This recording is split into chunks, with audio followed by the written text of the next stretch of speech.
Assalamualaikum warahmatullahi wabarakatuh. Saya Amira Salihah. Pada video ini akan mempresentasikan tentang materi pada chapter 14, yaitu dengan topik e-commerce dan e-business. Materi ini diambil dari sumber buku Accounting Information Systems Control and Process dari Turner dan kawan-kawan. Masuk dulu pada pengantar e-commerce dan e-business. Organisasi menggunakan teknologi informasi untuk meningkatkan efisiensi dan efektivitas operasi mereka. Seperti contoh, ada perusahaan supermarket Walmart yang beralih menggunakan internet EDI untuk menghemat biaya dan memanfaatkan teknologi baru ini. Walaupun satu teknologi yang dipakai, namun transisi ini menghasilkan perubahan yang besar. Bukan hanya untuk organisasi yang memakainya, tetapi juga untuk mitra dagang mereka dan seluruh aspek ekonomi lainnya. Keputusan Walmart menyebabkan 10.000 pemasok Walmart berinvestasi ke dalam sistem baru ini yang mengakibatkan perubahan besar dalam permintaan EDI. Nah, transisi Walmart ini merupakan contoh e-business. E-business adalah penggunaan sarana elektronik untuk meningkatkan proses bisnis. E-business ini mencakup semua bentuk perdagangan elektronik online, e-commerce berbasis konsumen, dan perdagangan elektronik ke bisnis, dan integrasi proses, serta penggunaan teknologi informasi dan teknologi terkait untuk integrasi proses di dalam organisasi. E-business ini merupakan istilah yang banyak digunakan baik di media maupun massa, namun terkadang menjadi rancu dengan istilah e-commerce. E-commerce sendiri merupakan transaksi yang diaktifkan secara elektronik antara bisnis dan pelanggannya. E-commerce ini merupakan penjualan barang atau jasa dari bisnis ke pengguna akhir atau konsumen. Karena e-commerce melibatkan penjualan kepada konsumen, penjualan biasa akan menjadi jumlah uang yang relatif kecil ketika hanya beberapa item yang dijual. Nah, di sisi lain, e-business adalah konsep yang lebih luas yang mencakup banyak proses bisnis, menggunakan sistem teknologi informasi untuk meningkatkan atau merampingkan proses ini. Bagian dari e-business mencakup penjualan perusahaan ke perusahaan, termasuk penjualan barang jasa atau bahan mentah antar perusahaan dalam supply chain atau rantai pasokan, serta proses internal seperti desain dan produksi produk.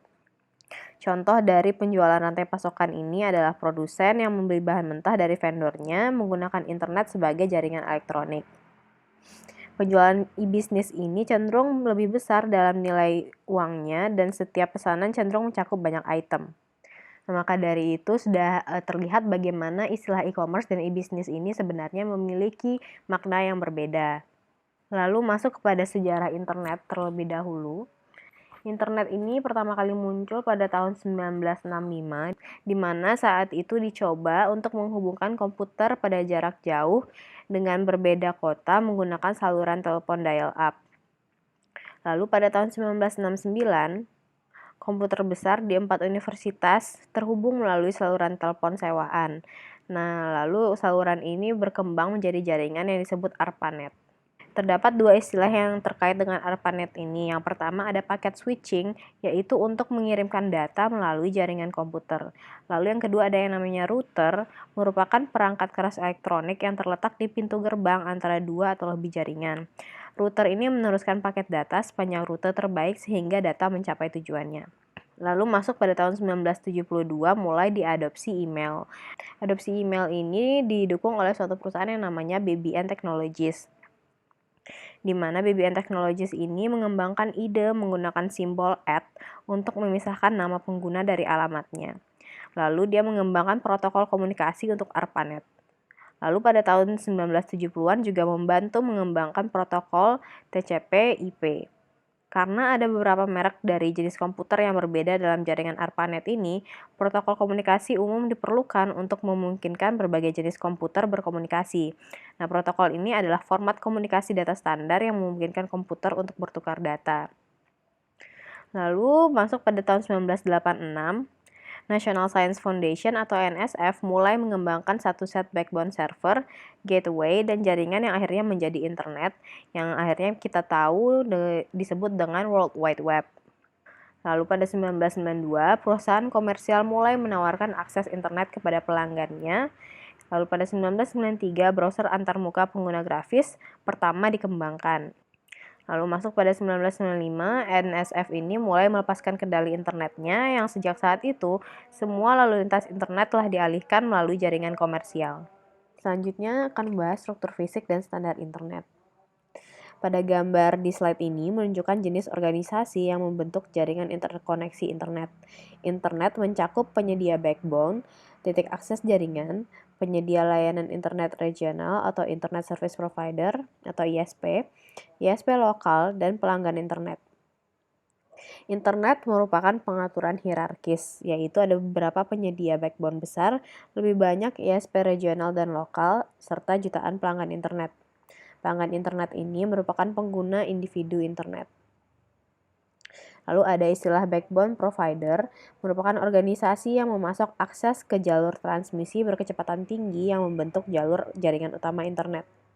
Lalu ada ISP regional yang terhubung ke backbone melalui jalur yang memiliki kecepatan dan kapasitas lebih sedikit daripada backbone. Lalu ada ISP lokal yang menghubungkan pengguna individu ke internet. Pelanggan internet ini terhubung ke ISP lokal menggunakan saluran pelanggan digital atau saluran TV kabel. Di masing-masing organisasi dan gateway ini, ada komputer yang berfungsi sebagai server web. Server web adalah komputer dan ruang hard drive yang menyimpan halaman web dan data. Server web ini menanggapi permintaan halaman web atau data dan mengirimkan halaman web atau data melalui jaringan. Melalui jaringan dan server web yang saling terhubung ini, setiap komputer yang terhubung ke internet dapat berkomunikasi dengan komputer lain manapun di internet. Sistem ini memungkinkan e-bisnis, e-commerce, dan email berfungsi seperti yang kita kenal saat ini. Lalu masuk pada standar umum internet. Karena komputer manapun secara teorinya dapat terhubung ke komputer lain manapun di internet, harus ada metode umum dan standarisasi untuk menampilkan dan mengomunikasikan data yang dikirim melalui internet. Nah, setiap komputer di internet menggunakan protokol yang tadi dibahas, yaitu TCP/IP, untuk berkomunikasi dengan jaringan. Sementara semua komputer yang terhubung ke internet mungkin bisa menjadi bagian dari World Wide Web, setiap komputer tersebut belum tentu menjadi bagian dari web. World Wide Web adalah jaringan berbagi informasi yang menggunakan internet sebagai jaringan untuk berbagi data.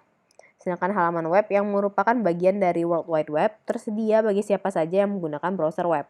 Namun, cara umum untuk menyajikan dan membaca data pada halaman web juga diperlukan.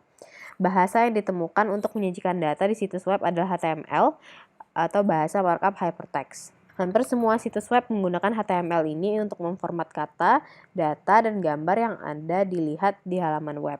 Contoh dari HTML ini dapat dilihat pada slides yang pada akhirnya muncul pada halaman web. Selain protokol komunikasi standar dan bahasa pemformatan standar untuk halaman web, juga harus ada metode pengalamatan umum untuk menyimpan dan menemukan halaman web. Alamat situs web dan halaman web menggunakan alamat Uniform Resource Locator atau URL. URL adalah alamat yang kita ketik untuk mencapai situs web. Contohnya seperti alamat URL mesin pencari Google, yaitu adalah http www.google.com. HTTP ini merupakan alamat URL, merupakan singkatan dari Hypertext Transmission Protocol. Saat kita mengetik URL, browser web akan sebenarnya mengirimkan perintah HTTP ke server web, lalu mengarahkan server itu untuk menemukan dan mengirimkan halaman web yang kita cari. Lalu dalam alamat URL seperti www.google.com tadi, ada yang namanya nama domain, yaitu merupakan nama unik yang mengidentifikasi situs internet. Organisasi harus mendaftarkan nama domain mereka untuk memiliki penggunaan eksklusifnya. Perusahaan akan mendaftar dan membayar biaya bulanan untuk memiliki dan menggunakan nama domain ini. Domain memiliki akhiran yang menunjukkan jenis organisasi yang memiliki hak atas nama domain tersebut. Di sini terdapat beberapa contoh dari nama domain yang mungkin sering kita temukan di situs internet, seperti ada .com untuk komersial, ada .edu untuk organisasi pendidikan, ada .org untuk organisasi non-profit, dan sebagainya. Lalu sistem pengalamatan URL sebenarnya menggunakan alamat IP daripada nama domain yang dieja. Alamat IP ini adalah alamat protokol internet. Nama domain yang diberikan dikaitkan dengan satu alamat IP. Dengan cara yang sama seperti alamat pos, memungkinkan operator surat untuk menemukan rumah yang sebenarnya. Alamat IP ini berisi informasi unik untuk memungkinkan situs web atau server tertentu untuk ditemukan. Karena internet ini merupakan sistem jaringan terbuka yang dapat diakses siapa saja, kemungkinan ada pihak yang menyalahgunakan internet untuk kegiatan ilegal sangat mungkin terjadi. Maka dari itu dibentukkan adanya standarisasi untuk enkripsi sebagai perlindungan data yang umum. Bentuk standar enkripsi yang tertanam di situs e-commerce dan dalam perangkat lunak browser web adalah Secure Socket Layering atau SSL. Sistem enkripsi di mana server web dan browser pengguna bertukar data dalam bentuk terenkripsi. Server web menggunakan kunci enkripsi publik dan hanya browser yang berinteraksi dengan server web tersebut yang dapat memecahkan kode data. Nah, dengan semakin banyaknya e-commerce ini digunakan, terdapat manfaat maupun kerugian yang datang dari penggunaan e-commerce ini. Yang pertama ada terhadap pelanggan, di mana untuk pelanggan yang membeli produk atau layanan, manfaat utama e-commerce ini berkaitan dengan peningkatan akses, kecepatan, kenyamanan, dan berbagi informasi yang disebutkan. Lebih khusus lagi, manfaat bagi pelanggan seperti ada akses ke pasar atas barang dan jasa yang lebih luas. Dengan menggunakan e-commerce ini, pelanggan tidak dibatasi oleh geografi atau batas geografisnya. Lalu yang kedua, waktu yang lebih nyaman untuk berbelanja. Pesanan dapat dilakukan selama 24 jam sehari dan 7 hari seminggu. Lalu lebih banyak pilihan untuk pelanggan, karena e-commerce memungkinkan pelanggan untuk lebih mudah menemukan produk yang sama dengan harga yang lebih rendah. Lalu aspek berbagi informasi dari internet dan World Wide Web memungkinkan pelanggan untuk bertukar informasi dengan bisnis sebelum, selama, dan setelah pembelian. Lalu e-commerce ini memungkinkan pengiriman produk menjadi lebih cepat. Untuk memenuhi pesanan, bisnis tidak perlu melakukan langkah-langkah yang memakan waktu seperti memasukkan informasi pesanan ke dalam sistem komputer karena semua itu sudah ada di internet. Selanjutnya itu pelanggan dapat menerima pemasaran yang ditargetkan dari bisnis dan situs web tempat mereka berbelanja. Contohnya seperti Amazon.com yang menganalisis pola pembelian pelanggan dan dapat merekomendasikan produk tertentu yang mungkin menarik bagi pelanggannya. Namun, di balik semua manfaat itu terdapat juga beberapa kerugian yang mungkin datang dari penggunaan e-commerce ini, di mana adanya peluang penipuan, pencurian aset, atau pencurian data, lalu adanya ketidakmampuan untuk menangani atau mencoba produk dikarenakan produk atau jasa dibeli dari internet dan tidak bisa dicoba sebelumnya. Lalu terdapat juga manfaat dan kerugian dari e-commerce terhadap bisnis. Yang pertama, e-commerce ini menyediakan akses ke pasar yang jauh lebih luas, termasuk potensi pasar global bahkan untuk usaha kecil. Tidak ada batasan geografis yang membatasi bisnis tersebut. Lalu yang kedua, dapat berkurangnya biaya pemasaran dikarenakan penggunaan internet. Lalu yang ketiga, adanya potensi untuk konsep pemasaran yang jauh lebih kaya, lalu cepat bereaksi terhadap perubahan kondisi pasar. Misalnya, jika perubahan pasar menyebabkan penurunan harga, perusahaan dapat dengan cepat mengubah harga di situs webnya. Lalu selanjutnya, perusahaan menggunakan e-commerce memungkinkan akan mengalami pengurangan biaya pemrosesan pemesanan dan distribusi. Biaya pemrosesan ini menjadi lebih rendah karena e-commerce mengotomatiskan semua atau sebagian besar pemrosesan pesanan mereka. Selanjutnya, karena aspek kenyamanan pelanggan dari e-commerce, bisnis kemungkinan akan memiliki lebih banyak penjualan dan menerima peringkat kepuasan pelanggan yang lebih tinggi. Lalu yang terakhir, penjualan yang lebih tinggi ditambah dengan pengurangan pemasaran, pemrosesan pesanan, dan biaya distribusi dapat menghasilkan keuntungan yang jauh lebih tinggi bagi bisnis tersebut. Namun selain itu juga terdapat kerugian yang mungkin datang dari e-commerce, yang mana yang pertama, sistem teknologi informasi ini biasanya lebih kompleks dan mahal. Lalu yang kedua, dikarenakan internet atau World Wide Web ini memungkinkan adanya peluang penipuan, hacker, dan privasi pelanggan terganggu bagi bisnis. Selanjutnya masuk pada kombinasi e-commerce dan perdagangan tradisional. Terdapat kemungkinan bahwa terjadinya kombinasi antara e-commerce dan perdagangan tradisional. Ada perusahaan yang bekerja dari toko tradisional murni, itu disebut dengan bricks and mortar retailers. Lalu ada yang namanya bisnis murni berbasis web, disebut dengan e-tailers, seperti contohnya yang kita tahu ada yang namanya Shopee, Lazada, atau Tokopedia, yang tidak memiliki basis toko secara fisik, namun toko mereka hanya berbasis web. Lalu terdapat bisnis yang menggabungkan keduanya, yaitu bentuk gabungan yang dihasilkan disebut sebagai bisnis clicks and mortars atau bricks and clicks. Contohnya mungkin yang kita tahu ada Matahari yang walaupun memiliki toko offline, namun dia juga memiliki website online untuk berjualan. Lalu ada supermarket seperti Transmart atau Carrefour. Lalu juga bank yang menyediakan jasa offline maupun online. Selanjutnya itu harapan privasi di e-commerce.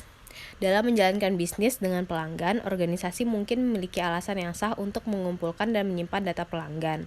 Namun, untuk melakukan e-commerce, organisasi harus memberikan tingkat kepercayaan kepada pelanggan dalam privasi dan keamanan informasi pribadi yang dibagikan. Untuk menimbulkan kepercayaan tersebut, organisasi harus menunjukkan bahwa ia telah mengambil langkah-langkah yang tepat untuk memastikan privasi terjaga. Ada Trust Service Principle atau prinsip layanan kepercayaan menjelaskan 10 praktik privasi yang membantu organisasi untuk memastikan kepercayaan pelanggan memadai mengenai privasi informasi. Yang pertama ada manajemen, di mana organisasi harus menugaskan orang atau orang-orang tertentu tanggung jawab untuk praktik privasi organisasi. Orang yang bertanggung jawab itu harus memastikan bahwa organisasi telah menetapkan dan mendokumentasikan praktik privasinya dan mengomunikasikannya kepada karyawan dan pelanggan. Manajemen juga harus bertanggung jawab untuk memastikan bahwa praktik privasi diikuti oleh karyawan. Lalu yang kedua, pemberitahuan. Organisasi harus memiliki kebijakan dan praktik untuk menjaga privasi data pelanggan. Pemberitahuan ini menyiratkan bahwa perusahaan mengkomunikasikan praktik privasi kepada pelanggan dengan cara tertentu. Lalu yang ketiga ada pilihan dan persetujuan. Organisasi harus memberikan pilihan kepada pelanggannya mengenai pengumpulan data dan harus meminta persetujuan untuk mengumpulkan, menyimpan, dan menggunakan data tersebut.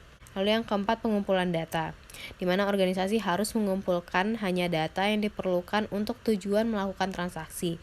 Selain itu, pelanggan harus memberikan persetujuan implisit atau eksplisit sebelum data dikumpulkan. Persetujuan eksplisit dapat berupa pemberian tanda centang pada kotak yang menunjukkan persetujuan. Persetujuan implisit terjadi ketika pelanggan memberikan data yang ditandai dengan jelas sebagai sukarela atau ketika pelanggan telah memberikan data dan tidak secara jelas menyatakan bahwa data tersebut tidak dapat digunakan.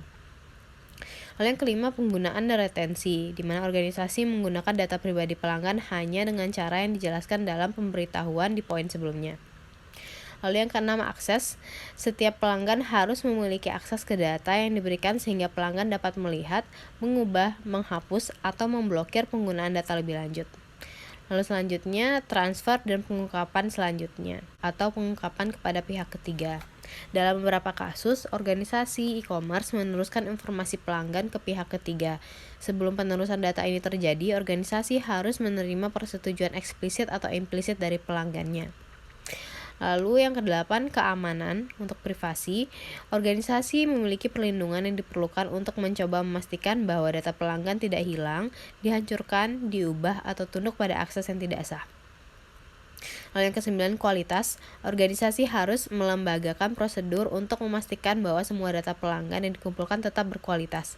Kualitas data ini berarti bahwa data tetap akurat, lengkap, terkini, relevan, dan andal. Lalu yang terakhir ada pemantauan dan pelaksanaan, di mana organisasi harus terus memantau untuk memastikan bahwa praktik privasinya diikuti. Organisasi harus memiliki prosedur untuk menangani pertanyaan atau perselisihan terkait privasi. Selanjutnya masuk pada e-business dan pemberdayaan IT. Proses bisnis yang diaktifkan oleh sistem teknologi informasi dapat bersifat internal dan eksternal. Contoh proses internal adalah perpindahan bahan baku dalam perusahaan, ketepatan waktu, dan manajemen tenaga kerja, penyebaran informasi karyawan seperti tunjangan kesehatan dan pensiun, dan berbagi file data di antara pekerja. Jenis proses internal ini dapat disederhanakan dan ditingkatkan dengan menggabungkan bentuk pemrosesan elektronik melalui penggunaan sistem teknologi informasi. Demikian juga ada banyak proses bisnis eksternal seperti melibatkan pemasok dan distributor yang dapat disederhanakan dan ditingkatkan melalui penggunaan sistem teknologi informasi. Lalu terdapat rantai pasokan atau supply chain, di mana ini adalah serangkaian proses terkait yang terjadi dari akuisisi awal dan pengiriman bahan baku melalui manufaktur, distribusi, grosir, dan pengiriman produk ke pelanggan. Supply chain atau rantai pasokan ini mencakup vendor, fasilitas manufaktur, penyedia logistik, pusat distribusi internal, dan entitas lain yang terlibat hingga pelanggan akhir. Tadi sudah dibahas juga bahwa e-commerce dan e-business ini merupakan sesuatu yang berbeda. Nah, di sini akan dijelaskan lebih lanjut bagaimana perbedaan tersebut. Di mana e-commerce atau yang kita tahu business to consumer disingkat menjadi B2C, dan e-business atau bisnis pada bisnis atau B2B. Maka sudah jelas bahwa perbedaan yang pertama yaitu B2C merupakan bisnis pada konsumen, sedangkan e-business merupakan bisnis ke bisnis. Lalu e-commerce ini memiliki berapa item baris per pesanan, sedangkan e-business atau B2B memiliki banyak item baris per pesanan mereka. Jika di e-commerce volume pesanannya besar, maka di B2B data pengiriman sangat spesifik. Lalu di e-commerce ditujukan untuk kemudahan penggunaan konsumen, sedangkan pada e-business konten informasi yang dipilih pengguna dan alat interaksi fungsionalitas yang lebih dalam. Lalu untuk e-commerce penggunaan kartu kredit saat pembelian, sedangkan untuk e-business penggunaan pesanan pembelian serta protokol transaksi yang lebih canggih. Untuk e-commerce tidak perlu adanya hubungan yang sudah ada sebelumnya antara pembeli dan penjual. Sedangkan untuk e-business, pembeli dan penjual biasanya memiliki hubungan yang sudah ada sebelumnya dan harga yang dinegosiasikan serta detail pengirimannya sudah didiskusikan sebelumnya. Terdapat beberapa contoh pemberdayaan e-business. Yang pertama itu perusahaan General Electric atau GE, di mana GE ini menjelaskan bahwa e-business mempengaruhi 4 aspek bisnis di perusahaan mereka. 4 aspek ini yang pertama adalah pembelian, pembuatan, penjualan, dan strategi. Lalu ada General Motor Corporation atau GM, di mana GM ini menyebutkan inisiatif e-business mereka disebut dengan EGM, di mana EGM ini telah ditugasi untuk mentransisikan operasi otomotif tradisional GM menjadi perusahaan e-business global. Berdasarkan rencana tersebut, GM mengharapkan untuk meningkatkan layanan pelanggan, efisiensi, dan memangkas biaya melalui interaksi EGM dari pengembangan bisnis, e-marketing strategis, e-sales, manajemen e-produk, dan teknologi, serta unit operasi ke satu unit pusat. Selain itu, ada juga perusahaan Komatsu yang merupakan salah satu produsen peralatan konstruksi, pertambangan, dan utilitas terbesar di dunia. Komatsu ini menjual peralatan melalui distributor. Komatsu menggunakan aplikasi e-business yang memungkinkan distributornya mengakses secara online penawaran harga untuk barang-barang mereka. Hal ini memungkinkan distributor untuk menjawab pertanyaan pelanggan dengan lebih cepat. Lalu ada juga seperti perusahaan Kenworth Truck, di mana perusahaan ini merupakan produsen truk tugas berat dan menengah terkemuka. Kenworth ini telah membuat aplikasi e-business yang diberi nama dengan Premier Care Connect yang memungkinkan dealer Kenworth memberikan layanan yang lebih baik kepada pelanggan untuk membeli truk. Hubungan internet antara pelanggan, dealer, dan Kenworth ini memungkinkan pelanggan menghasilkan pesanan inventaris suku cadang secara otomatis ketika bagian-bagian perlu dipesan ulang. Selain itu ada juga perusahaan 3M, di mana 3M ini menggunakan perangkat lunak canggih dan komputasi awan. Perusahaan ini mengembangkan layanan yang menghasilkan pendapatan yang disebut Visual Attention Service atau VAS. 3M memungkinkan pelanggannya untuk menganalisis secara ilmiah bagaimana manusia bereaksi terhadap desain visual seperti iklan spanduk, iklan cetak, papan nama, dan ruang retail. Pelanggan mengunggah desain visual ke penyimpanan berbasis cloud seperti iklan cetak untuk majalah. VAS 3M ini secara ilmiah menganalisis desain visual untuk menentukan kemungkinan jalur mata ketika manusia melihat iklan dan menyoroti area yang kemungkinan besar akan menarik perhatian. Hal ini memungkinkan pelanggan 3M merancang iklan visual atau ruang retail yang lebih efektif. Selanjutnya masuk pada intranet dan extranet. Intranet merupakan jaringan pribadi yang hanya dapat diakses oleh karyawan perusahaan. Sedangkan extranet menawarkan akses ke pihak luar yang dipilih seperti pembeli, pemasok, distributor, atau grosir dalam rantai pasokan. Figur dalam slide ini dapat menggambarkan kondisi tersebut. Namun dikarenakan internet, intranet, dan extranet memberikan akses kepada banyak orang, maka diperlukan adanya internal control untuk membatasi akses tersebut. Terdapat 2 jenis kontrol. Yang pertama itu kontrol untuk menetapkan autentikasi pengguna, lalu kontrol yang kedua untuk mencegah dan mendeteksi peretasan dan pembobolan jaringan lainnya. Bentuk-bentuk internal control juga berbagai macam. Seperti contohnya, untuk kontrol menetapkan autentikasi pengguna terdapat user ID, kata sandi, token keamanan, perangkat biometrik, prosedur masuk, tingkat akses, blok komputer, serta tabel otoritas. Sedangkan kontrol untuk mencegah dan mendeteksi peretasan dan pembobolan jaringan terdapat firewall, enkripsi, kebijakan keamanan, resolusi pelanggaran keamanan, secure socket layers atau SSL, virtual private network atau VPN, wired equivalency privacy atau WEP, service set identifier atau SSID, perangkat lunak antivirus, penilaian kerentanan, pengujian penetrasi, serta deteksi gangguan. Berbagai kontrol ini memastikan bahwa internal kontrol untuk jaringan internet, intranet, dan extranet akan menjadi lebih terawasi. Lalu masuk kepada XML dan XBRL sebagai alat untuk mengaktifkan e-bisnis. Dalam lingkungan internet, intranet, dan extranet, telah muncul dua istilah yang penting untuk mengaktifkan e-bisnis, yaitu XML dan XBRL. XML merupakan kependekan dari Extensible Markup Language, sedangkan XBRL merupakan kependekan dari Extensible Business Reporting Language. XML ini dirancang khusus untuk dokumen web. Menggunakan XML, desainer membuat tag khusus untuk data yang memungkinkan definisi, transmisi, validasi, dan interpretasi data antar aplikasi dan antar organisasi. XML ini adalah bahasa yang kaya yang memfasilitasi pertukaran data antar organisasi melalui halaman web. Sedangkan XBRL merupakan bahasa markup berbasis XML yang dikembangkan untuk pelaporan keuangan. XBRL ini menyediakan metode berbasis standar untuk menyiapkan, menerbitkan, mengekstrak secara andal, dan secara otomatis bertukar laporan keuangan. Di XBRL, laporan keuangan dinamis dapat dipublikasikan dan dimanipulasi di situs web. Lalu terdapat XML di Internet EDI, di mana Internet EDI ini merupakan alternatif dari EDI tradisional. Internet EDI menggunakan internet untuk mengirimkan informasi bisnis antar perusahaan.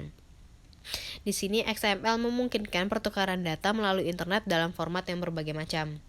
Jaringan komputer yang terhubung ke internet memungkinkan lebih banyak jenis data untuk dikomunikasikan antara mitra bisnis. Namun, format data EDI tradisional tidak akan mengakomodasi tipe data yang lebih kaya seperti grafik atau spreadsheet. Karena itu, EDI internet ini dapat lebih fleksibel jika format data yang berbeda digunakan untuk mengirimkan data. Format yang digunakan dalam internet EDI ini adalah XML. Nah, di sini terdapat perbandingan antara EDI tradisional atau VAN yang kepanjangannya itu Value Added Network dibandingkan dengan Internet EDI, di mana VAN ini dapat dikategorikan sebagai mahal, lalu terdapat biaya transaksinya, lalu juga bisa dikatakan rumit, lalu memiliki infrastruktur yang berat, serta diperlukan hak milik. Selain itu, toko dan penerusan terkait batch, penggunaan yang terbatas, transportasi data yang juga terbatas, serta akses yang terbatas. Sedangkan Internet EDI memiliki beberapa kelebihan seperti biaya lebih rendah, tidak ada biaya tiap transaksi, lebih mudah digunakan, infrastruktur minim, standar industri, datanya real time, lalu termasuk pada seluruh supply chain, semua data tertransportasi, lalu menggunakan web browser, sehingga akses menjadi tidak terbatas. Selanjutnya, XBRL untuk pelaporan keuangan. Keuntungan XBRL untuk pelaporan ini yaitu dapat digunakan dalam banyak format, seperti bisa di print kertas, bisa juga ditampilkan sebagai halaman web HTML, lalu dikirim secara elektronik pada SEC, bisa juga ditransmisikan kepada bank atau badan pengatur, bisa juga dimasukkan pada program komputer yang dapat mengekstrak potongan informasi dari file XBRL ini. Agar XBRL dapat diimplementasikan secara luas, standar umum mengenai tag yang mengidentifikasi data harus dikembangkan, dan vendor perangkat lunak akuntansi harus menggunakan tag ini dalam perangkat lunak mereka. Yang terakhir yaitu mengenai isu etika terkait e-bisnis dan e-commerce. Sebelumnya sudah dijelaskan ada bagian privasi online dari prinsip layanan kepercayaan oleh AICPA. Untuk sebagian besar, jenis praktik ini merupakan kewajiban etis, tetapi belum tentu merupakan persyaratan hukum. Contohnya, tidak ada persyaratan hukum untuk mengungkapkan kebijakan privasi di situs web perusahaan. Namun, kewajiban etis akan menyarankan bahwa pelanggan harus diberitahu tentang privasi pelanggannya. Praktik yang dijelaskan pada prinsip ini lebih dari sekadar praktik bisnis yang baik. Kebijakan privasi online mewakili kewajiban etis kepada pelanggan. Meskipun tidak ada persyaratan untuk mengungkapkan kebijakan privasi di situs web, hal ini merupakan kewajiban etis untuk mengungkapkan dan mengikuti kebijakan tersebut. Selain itu, ketika suatu kebijakan diungkapkan, Komisi Perdagangan Federal menetapkan standar hukum bagi perusahaan untuk mengikuti kebijakan yang mereka nyatakan. Karena masalah privasi konsumen terus menjadi lebih penting, maka dari itu mungkin ada peraturan dan persyaratan baru yang mempengaruhi perusahaan. Bahkan jika tidak ada pun peraturan, kewajiban etis akan mendikte bahwa perusahaan cukup berhati-hati untuk menjaga keamanan dan privasi data yang dikumpulkan melalui e-commerce. Baiklah, sekian presentasi pada video ini. Jika ada kesalahan dan kurangan mohon dimaafkan. Assalamualaikum warahmatullahi wabarakatuh.